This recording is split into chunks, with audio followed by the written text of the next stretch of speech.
Hello दोस्तों, मेरा नाम है अरुण और स्वागत है आप सभी का आपके अपने यूट्यूब चैनल बूंदी क्लासेज में। दोस्तों, सी प्रोग्रामिंग लैंग्वेज की इस वीडियो सीरीज़ में हम पढ़ रहे थे टोकन्स के बारे में। दोस्तों, पिछले वीडियो में हमने जाना था कि टोकन्स क्या हैं और साथ ही हमने हमारे पहले टोकन कीवर्ड के बारे में भी जाना था। तो दोस्तों, आज के इस वीडियो के माध्यम से हम जानेंगे हमारे अगले टोकन आइडेंटिफायर के बारे में। तो दोस्तों, हम चलते हैं अपनी स्लाइड पर और जानते हैं आइडेंटिफायर क्या होते हैं। तो दोस्तों, आइडेंटिफायर्स क्या होते हैं? Identifiers are used for naming variables, functions, arrays, structure etc। यानी कि दोस्तों, आइडेंटिफायर आपके प्रोग्राम में किसी भी वेरिएबल, फंक्शन, अरे, स्ट्रक्चर, यूनियन, इन सबको नाम देने का एक तरीका है ताकि हम अपने वेरिएबल, फंक्शन या अरे को इजीली पहचान सकें। Identifiers in C are the user defined words. यानी कि दोस्तों, आइडेंटिफायर्स क्या होते हैं आपके सी लैंग्वेज में? आइडेंटिफायर्स यूजर डिफाइंड वर्ड्स होते हैं, यानी कि जिन्हें यूजर यानी कि जो प्रोग्रामिंग कर रहा है उसे सी में क्या कहते हैं? प्रोग्रामर कहते हैं। तो जो आपके जितने भी वेरिएबल्स हैं, फंक्शंस हैं, अरे हैं, स्ट्रक्चर हैं, इन सबका प्रोग्रामर द्वारा अपनी इच्छा से कोई भी नाम दिया जा सकता है। It can B composed of upper case letters, lower case letters, underscore और डिजिट्स। यानी कि जो आइडेंटिफायर्स हैं इनमें आप अपर केस लेटर यूज ले सकते हैं, लोअर केस लेटर्स को यूज कर सकते हैं, साथ ही आप अंडरस्कोर को और डिजिट्स को भी आप यूज ले सकते हैं। But the starting letter should be either an underscore और एन अल्फ़ाबेट। लेकिन जो आपका स्टार्टिंग लेटर होगा वो एक अल्फ़ाबेट या फिर आपका अंडरस्कोर होना चाहिए। स्टार्टिंग लेटर में आप एक नंबर को नहीं ले सकते। Rules for constructing identifiers in C are given below. अब दोस्तों, सी लैंग्वेज में आइडेंटिफायर्स को डिफाइन करने का या आइडेंटिफायर बनाने के कुछ रूल्स हैं। दोस्तों, आइडेंटिफायर डिफाइन करने का हमारा पहला रूल है, the first character of N identifier should be either N alphabet और एन अंडरस्कोर।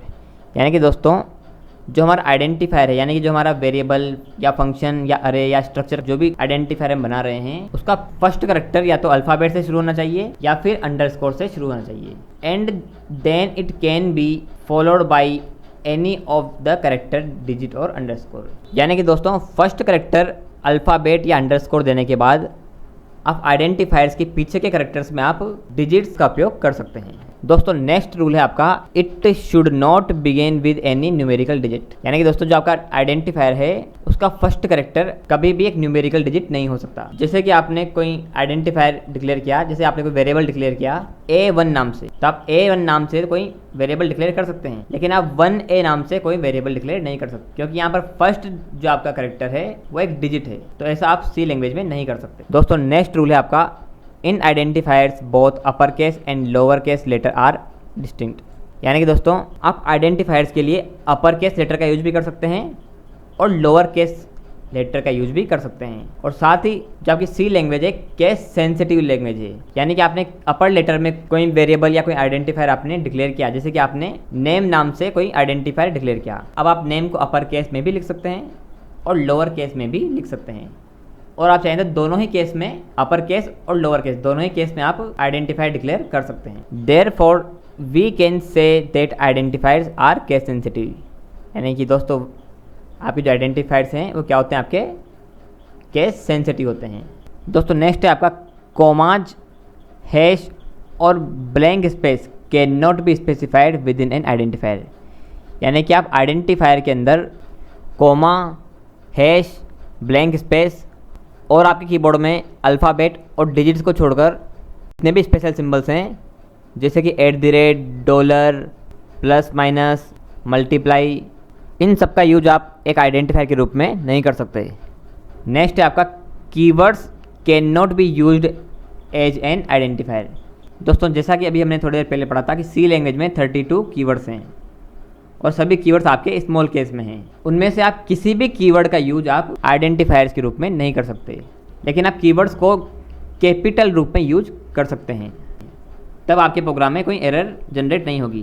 दोस्तों, नेक्स्ट है आपका, the length of the identifiers should not be more than 31 character. यानी कि जो भी आपका आइडेंटिफायर है, जो आइडेंटिफायर का जो नाम है वो 31 कैरेक्टर से ज़्यादा नहीं होना चाहिए।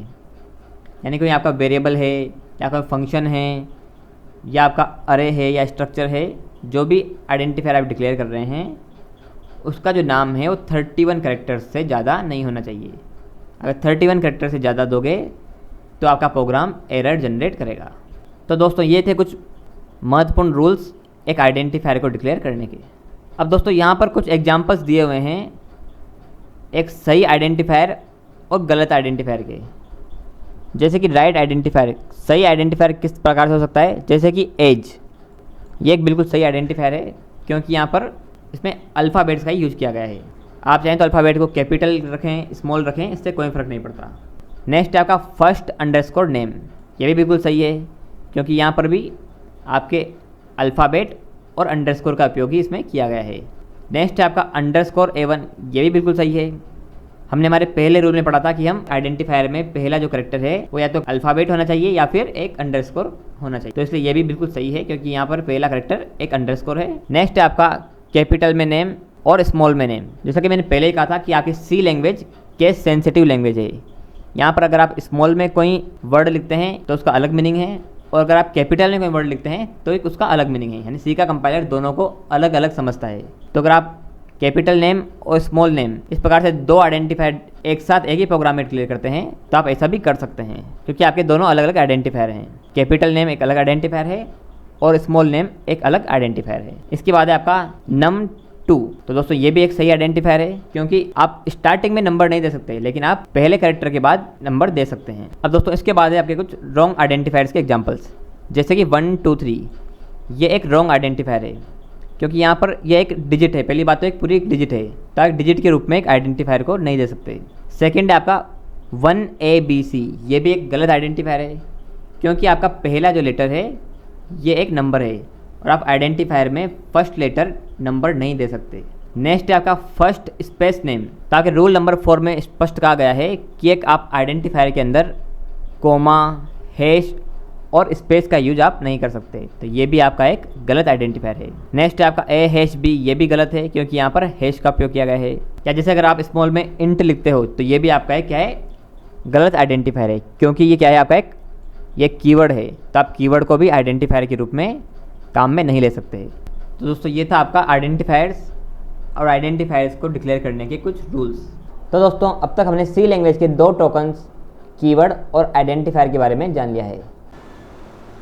अगले वीडियो में हम जानेंगे हमारे अगले टोकन कांस्टेंट के बारे में और साथ ही हम डाटा टाइप और वेरिएबल के बारे में भी जानेंगे।